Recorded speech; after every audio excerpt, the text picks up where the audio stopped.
There are 4 critical raised bed mistakes you'll regret by summer. One of them you could make before you even plant a single seed. Now, your raised beds may look fine right now, but when the summer heat hits, these mistakes will turn into stalled plants, beds you can't keep up with, and way less harvest than you expected. And mistake number 3 is the deceptive one. Today, I'm showing you what to fix now before these mistakes cost you time and the season you were counting on. Mistake number 1 is planting before you top off the bed. Now, this mistake can happen before you even plant a single seed.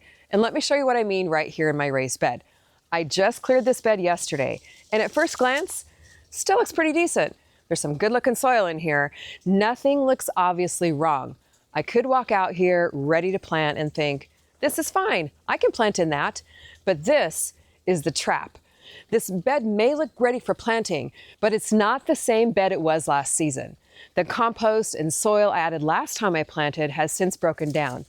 Organic matter settled. The plants I pulled out used tons of nutrients, and over time, the soil level dropped several inches. So if I plant into this like it is right now, my veggies start the season already behind. And this is exactly why this mistake is so critical. Less soil depth means roots can't grow as deep, and the plants have fewer nutrients to pull from. And that directly affects how much food your plants can actually produce. Anything new you plant in here may look fine for a while, but once summer stress and heat kicks in, they won't have what they need to keep pushing out vegetables the way they should. That's when plants stall, production slows down, and instead of harvesting baskets of veggies like you want to, you're standing here wondering why this raised bed never really took off. That's why you fix this now before summer. So here's what you do.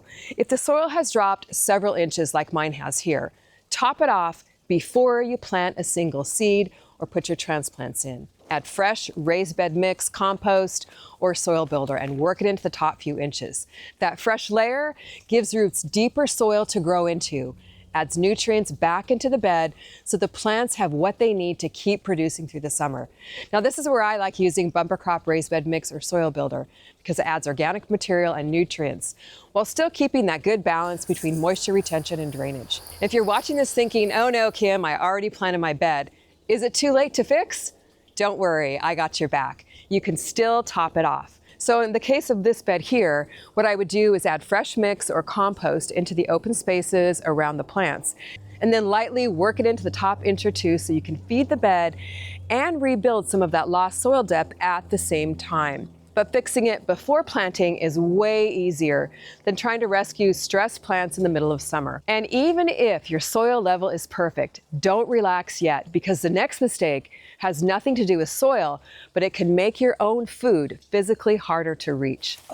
If you're looking for simple, practical ways to grow more food without making gardening harder than it needs to be, hit subscribe and join the CaliKim family. We've got a lot more coming this season, and we'd love to have you along with us. Mistake number 2 is raised beds that are too wide. And this mistake starts costing you food the second summer growth explodes. Because once the plants get too big, the parts of the bed you can't comfortably reach stop getting managed properly. That's where cucumbers hide and get oversized, tomatoes turn into a jungle, and pests and disease move in. And harvest gets missed because dealing with these hard to reach areas becomes a huge chore. Now, you'll know you've made this mistake when you're only picking from the front edges of the beds, and the middle or the back half keeps getting more overgrown every week.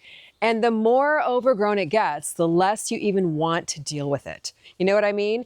So before you build or plant, do the reach test.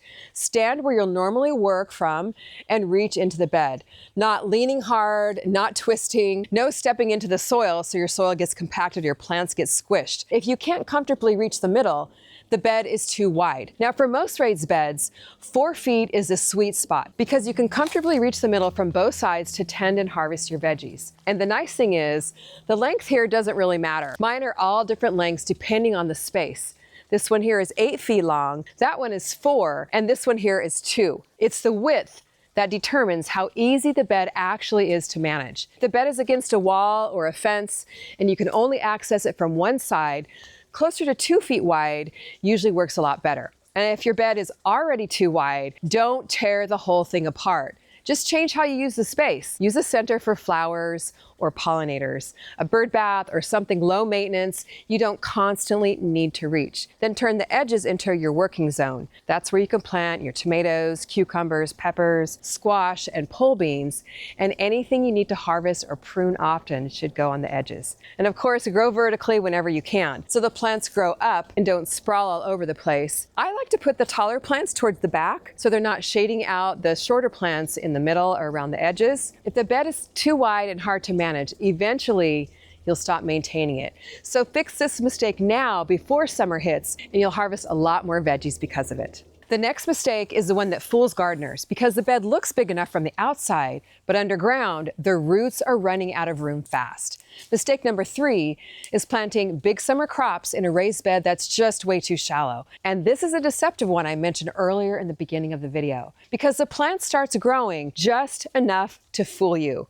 Now, for example, this bed right here is only about 8 inches deep. And you might look at a bed like this and think, that should be big enough for tomatoes or cucumbers. And early on, it may even look like it is. Your tomato grows, your cucumber vines, your squash might even get huge leaves. Maybe the plant even starts flowering.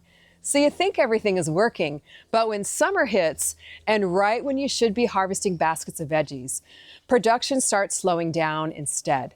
That's the trap. The plant survives, but it never really produces the way you had hoped it would.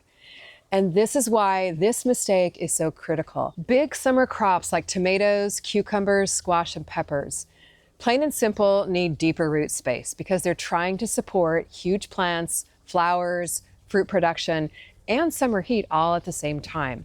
And when the bed is too shallow like this one, the roots, plain and simple, run out of room fast.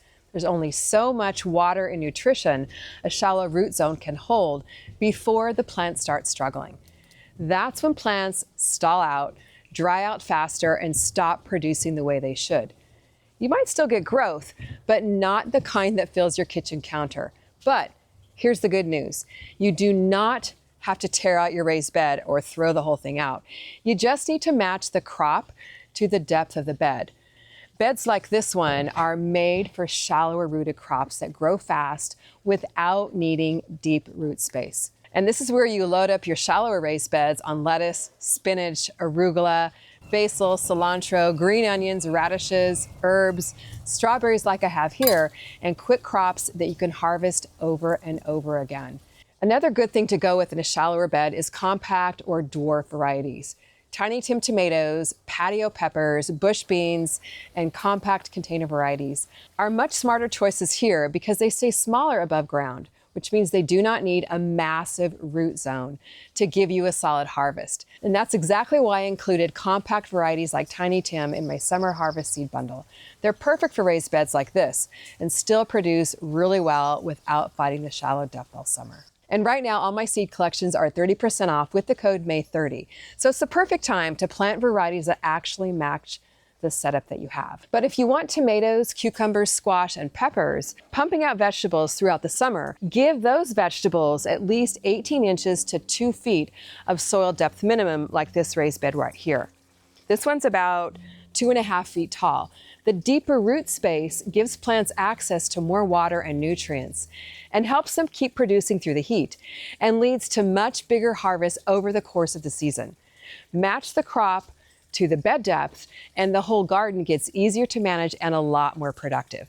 But even if the soil depth, the reach, and the layout are all good, there's still one final mistake that can kill production, even in a perfectly built raised bed. Mistake number 4 is planting the wrong crop in the wrong spot. And this one can ruin your harvest even if the plant looks healthy. If a crop is growing in the wrong amount of sunlight, yes, you'll get growth, but not much food. And that's why you end up with huge tomato plants and barely any tomatoes. So before you plant anything, ask yourself this: how much sun does this bed actually get? Because that answer determines what will actually produce there. For example, this raised bed right here gets about 6 hours of sun a day. So I'm not going to waste this space trying to force giant full-size tomatoes to grow here that need way more sunlight than 6 hours. Instead, this is where I plant crops that can still produce really well with less sunlight, such as herbs, greens, Strawberries, radishes, green onions, shade-tolerant greens, and smaller varieties that don't need sun all day long to give me food. Even smaller cherry-sized tomatoes like yellow pear or golden nugget, or dependable cucumbers like the Diva can still produce really, really well in only about 6 hours of sunlight. But my heavy producers, like my full-size tomatoes, peppers, eggplant, and squash, I'm going to put right here in the sunniest spot of the garden, my fountain planter. This gets 8 to 10 hours of sunlight in the summer. This is where I want the plants that are supposed to crank out food all summer long. And the good news is, you usually do not need to move the raised bed. You just need to stop forcing full sun crops into spots that cannot support them. Match the crop to the sunlight in that bed, and suddenly you stop wasting time babysitting plants that were never going to produce well there in the first place. Which raised bed mistake are you making right now? Is the soil too low, the bed too wide or too shallow, or are you trying to grow the wrong crop in the wrong amount of sunlight? Tell me in the comments which one you're fixing first before summer exposes the problem. Thanks so much for watching, and I'll see you next time in the garden.